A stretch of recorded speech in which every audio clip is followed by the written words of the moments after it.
Hello everyone, this is Lata Akula. In this video, we are going to study about the second tissue system, that is ground tissue. So actually, how many different tissue systems present in the plant? There are three different types of tissue systems are present. The first one is epidermal tissue, second one is ground tissue, and third one is the vascular tissue.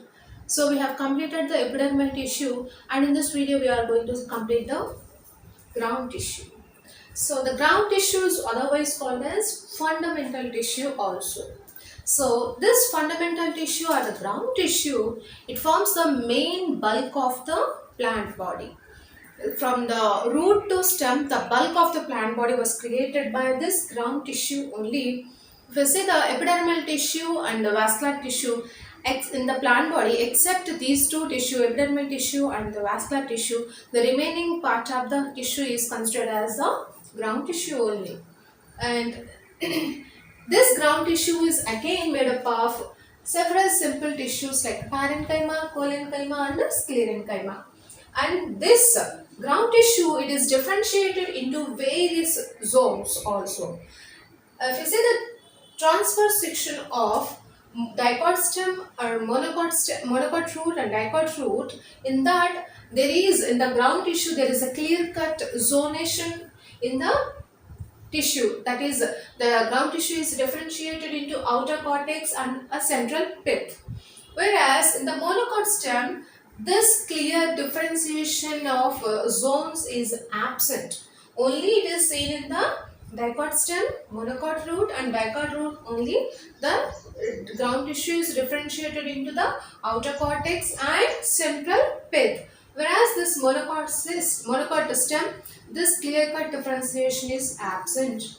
And in the leaves also, the ground tissue is present. In the angiosperms leaves, that is monocot and dicot leaves, the ground tissue we call it as a mesophyll. What we can call it as? We can call it as a mesophyll.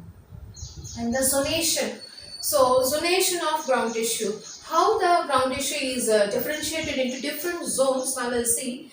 So where the zonation is seen? In the dicot stem, roots of monocot and dicot, that is all angiospermic roots, they consist of these zones. This is a differentiation of zones in the ground tissue. Here in the ground tissue, there are three parts were present. They are cortex, pericycle and pith. What are the three parts? Cortex, three zones. What are the three zones present in the ground tissue? The first one is the cortex, second one is the pericycle, that is the middle one, and the innermost one is the pith. And if you see the first one, cortex, this cortex again, it is present below the epidermis. So we have completed the first tissue, right? That is epidermal tissue is completed. The second one we are studying, right? So that means this ground tissue is present below the epidermal tissue only. Here this cortex is also present below the epidermis. This cortex, it is few to many layered structure. It consists of few layers, and in some plants it may be many layered structure. And this cortex is divides into three subzones. This cortex again divides into three subzones. The cortex is one zone. In that zone, again three subzones are present. The first subzone in the cortex is hypodermis. What is the first subzone in the cortex? That is hypodermis. And the second one is general cortex, and the third one is the endodermis. The first one, hypodermis. So this is the outer, in the stems it is the outermost part in the cortex. So in the stems it is the hypodermis, it is the outermost part. If you see this is the stems one, this is the roots. So in the stems what happens, this is the epidermis, below the epidermis the cortex is present. Again in the cortex there are three subzones, right? In the stems, the first subzone in the cortex is nothing but the hypodermis, which is present below the epidermis only. But whereas in the roots, that hypodermis is absent, so there is no hypodermis in the roots. That is below the epidermis, there is no hypodermis present.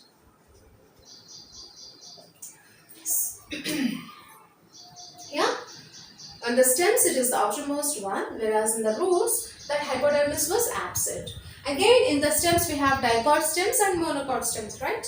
In the dicot stem, the hypodermis is made up of collenchymatous cells, hence it is the collenchymatous hypodermis.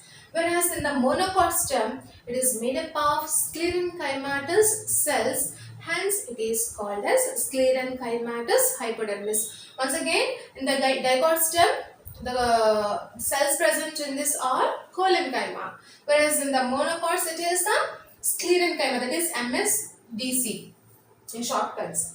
The functions of this hypodermis is it protects the plant. It protects the inner layers of the plant. This hypodermis function is protection, and then the hypodermis also consists of chloroplast, and they can perform the photosynthesis function also. So this is about the hypodermis, that is the first zone present in the cortex, and the second zone is general cortex. What is the second zone? General cortex. This is in the stems.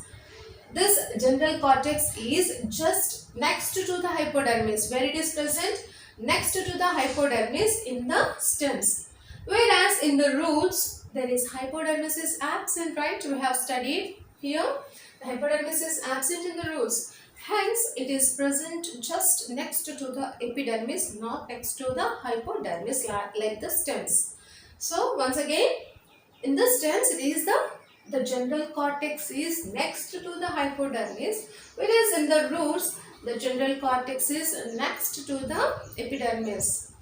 And here, this general cortex also few layer to many layer structure. Some plants consist of very few layers, and some plants consist of many layers of the general cortex. In the both stems and roots, there is one type of cells present in the general cortex, that is the parenchyma. So what is the main function of the parenchyma? That main function is storage of food, right? Here, these stems and roots, they consist of the parenchymatous general cortex, which consists of parenchymatous cells. And these cells are thin walled cells, and they consist of less intercellular spaces. They may be present in some, it may be absent also in the cellular spaces. In the young stems and leaves, they consist of chloroplast, and they perform the photosynthesis. When it gets matured, the chloroplast will disappear, hence there is no photosynthesis takes place in the mature part of the stems. The main function of this general cortex is that provide the mechanical support for the plant, and the function is the photosynthesis, as we have studied that in the young stems and the leaves, they have the chloroplast and perform the photosynthesis. Hence the function is the photosynthesis, we can also keep here.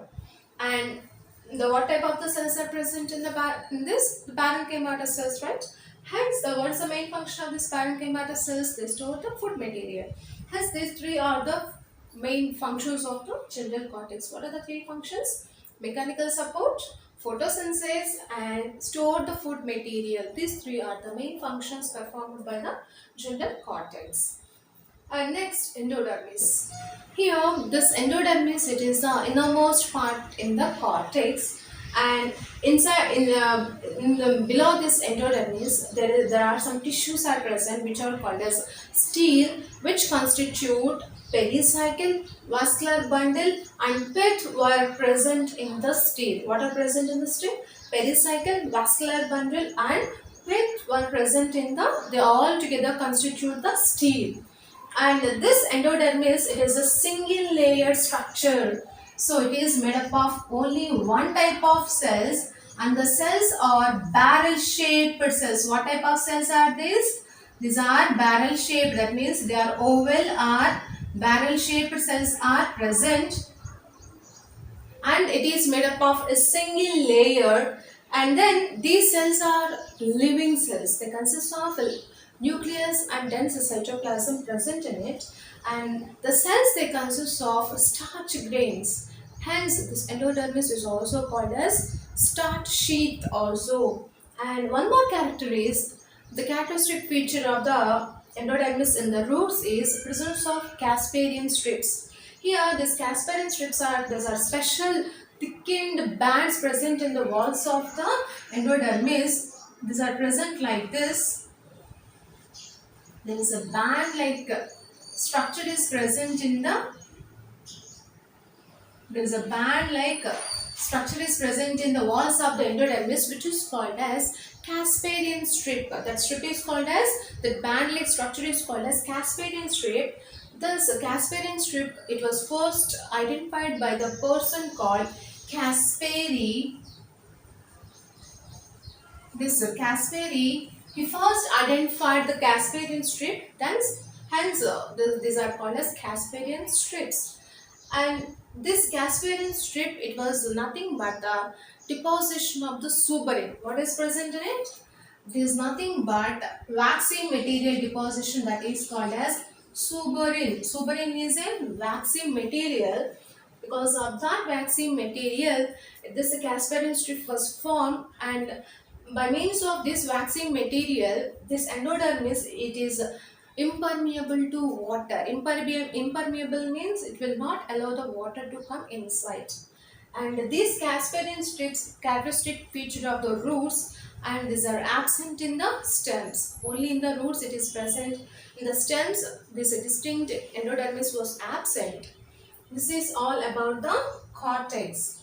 And in the next video, we are going to study about the next zones, that is the pericycle and pith in the ground tissue. In the last video, we have studied that the next part of the ground tissue is the pericycle. In that pericycle, what is the outermost portion here? This pericycle is nothing but the outermost portion of the stele. The stele is nothing but in the endodermis. Inside the endodermis, there is a tissue is present which is called as a stele. In the stele, the outermost portion is called as pericycle. For example, this is the endodermis. This is a single layer, right?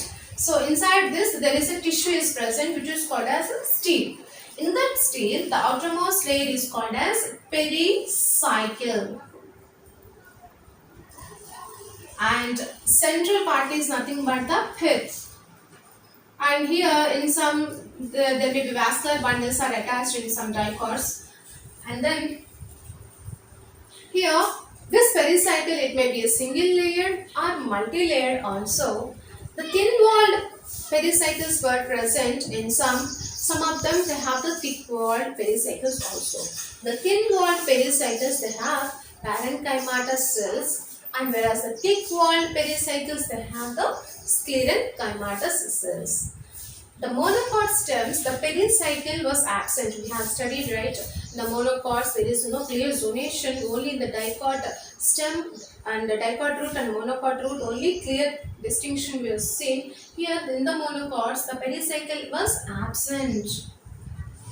And then, this is the functions of the pericycle. If the pericycle is made up of thick-walled cells, that is the sclerenchymatous cells, that thick-walled pericycle that gives the mechanical support.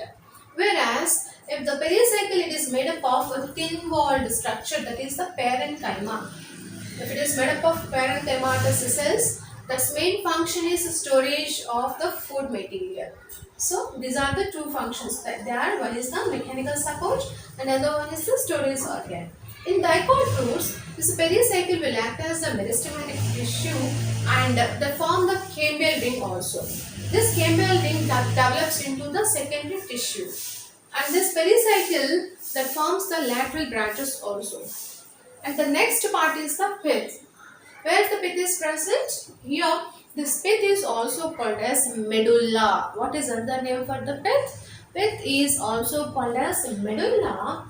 In dicot stem, dicot root and monocot root, this pith is present in central part. So, that is in the central part, the pith is present only in the dicot stem, dicot root and monocot root. But in monocot stem, this pith cannot be distinguished because the vascular bundles are present throughout the stem. Hence, there is no clear-cut distinction of the layers. Hence, we cannot say the pith is present in the center in the monocot stem. And here, this pith is made up of large parenchymatous cells which consists of intercellular spaces, and in some members of the family like Compositae, the pith is made up of sclerenchymatous cells also. And if you see the pith rays, in some members like dicots, in some plants like dicots, these pith rays are medullary rays are present. Here, these pith rays are medullary rays are nothing but the extensions of the pith. This is the pith, right? This is the pericycle. In dicots, these vascular bundles are needed to these are in close contact with the pericycle. So these are the vascular bundles, and this is the pericycle. In dicots, these vascular bundles were nearer to the pericycle, and this pith, the peripheral layers of this pith regions that form several extensions. These extensions of the pith was called as, they are just like ray-like structures. These ray-like structures of the pith are called as pith rays are medullary rays. The cells are the peripheral layers of this that will extend towards the between the vascular bundles and form the ray-like structure. That ray-like pattern of these pith is called as pith rays or medullary rays. So with this we have completed the ground tissue. The next video we are going to study about the vascular tissue. If you like my video, please like, share and subscribe to my channel, Latha Akula Biology Tutorial. Please watch my channel.